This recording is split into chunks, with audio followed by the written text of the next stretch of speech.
तो कैसे हैं आप। आज बात करेंगे पंजाब की, उसकी परेशानी की, हरियाणा की भी। क्यों पंजाब और हरियाणा केंद्र के कृषि कानून का इतना कड़ा विरोध कर रहे हैं, ये समझने के लिए थोड़ा इतिहास भी जानना ज़रूरी है। 1943 में बंगाल में जब अकाल पड़ा था तो 10 लाख लोग भूख से मारे गए, ऐसा एक अंदाजा है। उस वक्त अंग्रेज लोग थे जिनका ध्यान बंगाल पे नहीं था, वर्ल्ड वॉर पे था। बंगाली भूख से मर रहे, ये बात उनको परेशान नहीं कर रही थी। जर्मनी सता रहा है, वो उनको ज़्यादा परेशान करने वाली बात थी। उसके 24-25 साल बाद भारत आज़ाद हो चुका था। फिर से अकाल ने भारत को घेरा। उस वक्त भारत को अमेरिका से अनाज मांगना पड़ा। अमेरिका ने दिया, पुअर क्वालिटी के गेहूं दिए थे, PL 480 नाम की एक योजना के तहत। पर कुछ शर्तें बहुत कड़ी थी, बहुत जाहिर नहीं हुई। अमेरिका ने यह बताया था कि देखो, हम आपको गेहूं तो दे रहे हैं, पर हम वियतनाम में जो कर रहे हैं उसके बारे में एक भी नेगेटिव वर्ड आपको नहीं बोलना है। और भारत ने वो शर्त मान्य रखी भी थी। बहुत ही अपमानजनक, ह्यूमिलिएटिंग तरीके से हमको गेहूं मिले थे, पर उसके बाद भारत ने ठान ली फूड सिक्योरिटी, अन्न सुरक्षा के लिए। फिर ग्रीन रिवॉल्यूशन हुआ, गेहूं की नई वैरायटीज डेवलप की गई, पंजाब के ऊपर फोकस किया गया जहां की लैंड बहुत फर्टाइल थी, जहां पे पानी की सुविधा थी। तो फिर हुआ ये धीरे धीरे थोड़े सालों में कि पंजाब पूरे ग्रीन रिवॉल्यूशन का एपिसेंटर बन गया। फूड सेक्टर में इंडिया धीरे धीरे इंडिपेंडेंट तो हुआ, अपनी ज़रूरत के हिसाब का तो अनाज वो पैदा करने ही लगा, पर कुछ ज़्यादा भी अनाज पैदा होने लगा। तो वो उसको एक्सपोर्ट करना चाहे तो भी वर्ल्ड ट्रेड ऑर्गेनाइजेशन के कुछ नियम के तहत वो पूरा अनाज हम जो एक्स्ट्रा है वो एक्सपोर्ट भी नहीं कर पा रहे थे।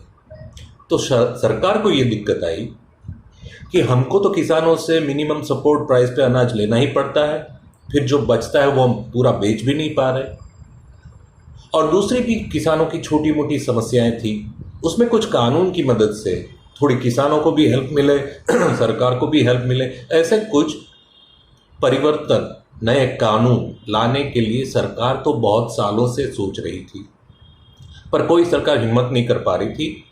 एक तो ये था कि भारी बहुमत नहीं, पिछले 2-3 दशकों से सरकारों को भारी बहुमत नहीं मिल पा रही थी। मिली जुली सरकार में साथी पक्ष भी पूरा सपोर्ट नहीं कर रहे थे, लोगों के भी विरोध का, किसान के भी विरोध का भी डर था। तो ऐसे में 2019 में ये जो सरकार आई वो 1984 के बाद सबसे भारी बहुमत वाली सरकार थी। और इस सरकार ने काम शुरू किया और उन्होंने देखा कि बहुत ज़्यादा प्रॉब्लम नहीं हो रहे, जैसे कि 370 हटा दिया गया कश्मीर में। तो कश्मीर की वैसे भी आबादी 50 लाख से, कश्मीर वैली में 50 लाख लोग हार्डली है, आधी मुंबई से भी कम आबादी हुई, और आर्मी की भी स्ट्रॉन्ग प्रेजेंस है। तो बहुत ज़्यादा ओपोजिशन कुछ देखने को नहीं मिला, बात खत्म हो गई, 370 हट गई। फिर दूसरा, उसने वो ट्रिपल तलाक कैंसिल कर दिया, उसमें भी कोई ओपोजिशन नहीं देखने को मिला। वो नेचुरल था, क्योंकि जिस मुस्लिम समुदाय में ये ट्रिपल तलाक हटाया गया उसका आधा समुदाय तो औरतों से बना हुआ था, और मुस्लिम औरतें तो चाहती ही थी कि ये ट्रिपल तलाक नहीं होना चाहिए। और कुछ जो मुस्लिम समझदार मर्द है वो भी चाहते थे कि ये ट्रिपल तलाक और 4-4 शादियाँ और बहुत बच्चे, ये सब अच्छी बात नहीं है। तो वो भी रिलेटिवली शांति से बात खत्म हो गई। तो ये सरकार मूड में थी, टिक मार करने, ये काम 370 हो गया, ट्रिपल तलाक हो गया, कृषि कानून वो भी उन लोगों ने टिक मार कर दिया फटाफट। लोकसभा में बहुमत से, राज्यसभा में लगा कि बहुमत में प्रॉब्लम हो सकती है तो ध्वनिमत से पारित कर दिया। उस बात को लेके केंद्र सरकार के अपना ही साथी पक्ष अकाली दल नाराज हुआ, पंजाब के लोग नाराज हुए, पंजाब की मंडियों के जो बड़े बड़े महारथी थे वो नाराज हुए, वहां के किसान नाराज हुए। पर सरकार ने कुछ ज्यादा सोचा सुना नहीं और पारित कर दिया। अब ये 3 कानून का असर तो पूरे देश में होने वाला है, तो सिर्फ पंजाब और हरियाणा क्यों लड़ रहे हैं, इतना ज्यादा क्यों लड़ रहे हैं? कुछ वजह हो सकती है जिसके बारे में हम ये संभावनाओं के बारे में हम सोच रहे हैं। एक तो ये है, जैसा कि मैंने बताया, कि स्थापित हित होते हैं, एस्टेब्लिशमेंट होता है। ये एपीएमसी मंडी का खेल बड़ा होता है, उसमें बहुत ही बड़े बड़े लोग शामिल होते हैं। तो उनको जब ये लगता है कि नए कानून की वजह से अपना जो पुराना ज़माना था, पुराना फ़ायदा था, पुरानी जो जलसा पार्टी चल रही थी वो अब पहले की तरह नहीं चल पाएगी, तो वो लोग विरोध करेंगे, वो सपोर्ट करेंगे विरोध को कि हटाओ कानून। एक ये भी हो सकता है कि जिनका फ़ायदा कम होने वाला था वो लोग नाराज़ थे। दूसरी बात ये थी, जैसे मैंने बताया, जल्दबाजी। अब पंजाब के लोग, हरियाणा के लोग भारत के दूसरे प्रदेश के लोगों से अलग है। ये जो कुरुक्षेत्र का युद्ध हुआ था कब, 3000 साल से भी पहले, वो भी वही हरियाणा में हुआ था। और उसके बाद पिछले 1000 साल में जितने भी आक्रामक लोग आए उत्तर की ओर से, उनको दिल्ली की दहलीज तक पहुंचने से पहले पंजाब और हरियाणा में कड़े मुकाबले का सामना करना पड़ा था। ये ज़मीन पूरी लहू से भीगी हुई है। अब यहाँ के लोग लड़ना जानते हैं, यहाँ के लोग आत्मसम्मान वाले हैं, यहाँ के लोग झुक नहीं जाते। आप प्यार से बात करोगे तो वो जान छिड़क देंगे, पर अगर आप बॉस बनने की कोशिश करोगे तो वो नहीं मानेंगे। तो इनको ये लगा कि ये दिल्ली ने बॉस बन के हमारे ऊपर थोपा है, वरना असल में आप देखो तो कानून ज़रूरी भी है। भारत का छोटा किसान है, छोटे से फार्म पे पूरे अपना परिवार का गुजारा नहीं कर पा रहा है। किसान वैसे भी नर्क जैसी सिचुएशन में है। अब वो सिचुएशन बदलने के लिए कुछ तो नया करना पड़ेगा, कुछ तो चेंजेस लाने पड़ेंगे, कुछ तो परिवर्तन करना पड़ेगा। ये परिवर्तन की एक कोशिश ये 3 कानून है जो कि पूरे के पूरे एक्सेप्ट कर लेने जैसे नहीं है। उसमें जहाँ पे भी किसान का हित जोखिम में है और प्राइवेट कंपनियों को प्रोटेक्शन ज़्यादा मिल रहा है, ऐसी जो भी बातें, जो भी उसमें कूड़ा कचरा है, थोड़ा जो भी रिस्की है, किसानों के खिलाफ कुछ भी है, तो वो सब हटा दो, उसमें से साफ कर दो। पर बाकी की जो अच्छी चीज़ है, काम में आ सकती है। ये पूरा एक गड्ढे में पड़ा हुआ एक समुदाय, एक मसला है, उसको अगर ऊपर लाने में 3 कानून की मदद से थोड़ा फ़ायदा हो सकता है तो ऐसा उसको मान लेना चाहिए। पर पंजाब और हरियाणा वाले ना करें। एक वजह ये थी कि उनको ऐसा लगा कि हमको विश्वास में नहीं लिया गया, हमारे साथ डिस्कशन नहीं हुआ, इसका नेगोशिएशन नहीं हुआ, 3 कानून में क्या क्या होना चाहिए नहीं चाहिए, कुछ भी बात ही नहीं की और आपने सीधा कर दिया।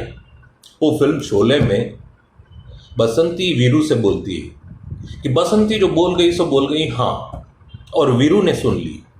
पर वो वीरू था, ये वीर लोग हैं। वो बसंती की बात वीरू मान लेगा, ये वीर लोग नहीं मानेंगे। तो इसलिए उन लोगों ने जम के, डट के मुकाबला किया और अभी भी जारी है। तीसरी बात,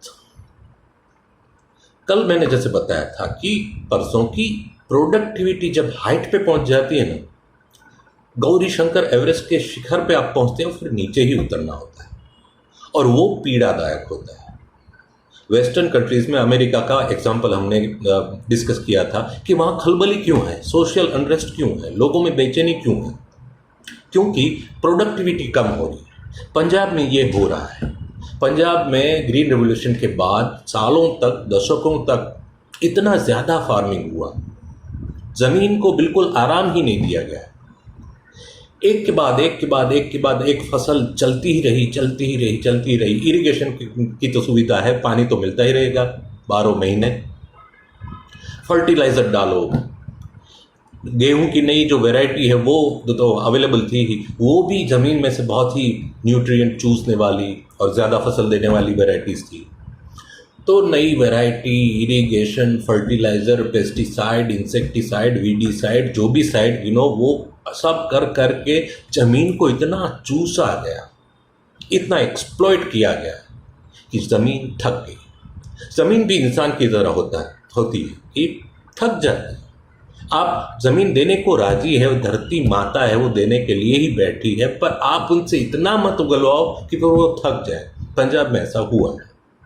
तो जो ये प्रोडक्टिविटी की हाइट पे पहुंचने के बाद की जो फ्रस्ट्रेशन है, और दूसरी ये भी बात होती है कि जब प्रोडक्टिविटी की ये हाइट पे आप पहुंचते हैं तो उससे पहले जो पैसा, समृद्धि, वैभव, ये सब आते हैं तो उसके साथ कुछ खराबियां भी आती हैं, प्रॉब्लम्स भी आते हैं। पंजाब में ड्रग्स और ड्रिंक्स का प्रॉब्लम भी आया है, उससे भी पंजाब परेशान है। तो ये सब परेशानी, ये फ्रस्ट्रेशन, ये प्रोडक्टिविटी की हाइट पे पहुंचने के बाद पीछे आने की नौबत, ये सब चीज़ भी हो सकती है कि पंजाबियों को, हरियाणा वाले लोगों को परेशान कर रही हो, और इसीलिए वो भारत के बाकी के प्रदेशों के कंपैरिजन में ज़्यादा डट के केंद्र के सामने लड़ रहे हैं। ऐसा हो सकता है। ऐसे जो भी हाइट पे पहुंचने वाली बात है, इसके बारे में हम थोड़ी थोड़ी बातें करते रहेंगे। एक ऐसा दूसरा मसला है, वो है क्रेडिट का। पूरी दुनिया में अभी क्रेडिट, उधारी इतनी हद पर पहुंची है कि जिसका प्रभाव देखने को मिल रहा है। पहले ये था आज नगद कल उधार, अब दुनिया उल्टी चल रही है, आज उधार कल नगद। उधार बहुत बढ़ता है, पैसा जब डाला जाता है मार्केट में, पैसा बहाया जाता है, तो उससे इन्फ्लेशन बढ़ सकता है, महंगाई बढ़ सकती है। अभी अपने यहाँ देखो 6% से भी ज़्यादा अपना फुगा इन्फ्लेशन बढ़ रहा है। होलसेल प्राइस इंडेक्स तो कितना 11-12% पे पहुंचा। तो इसके बारे में ऐसा नहीं है कि हम पूरी दुनिया तितर बितर हो जाएगी, पर ये हो क्या रहा है, क्रेडिट की हाइट पे पहुंचने की वजह से क्या क्या हो सकता है, उसके बारे में भी बात करेंगे। जब मुझे वक्त, मौका और मूड मिलेगा तब मैं इसकी वीडियो बनाऊंगा। तब तक के लिए आज्ञा चाहूँगा, मिलेंगे फिर, बाय।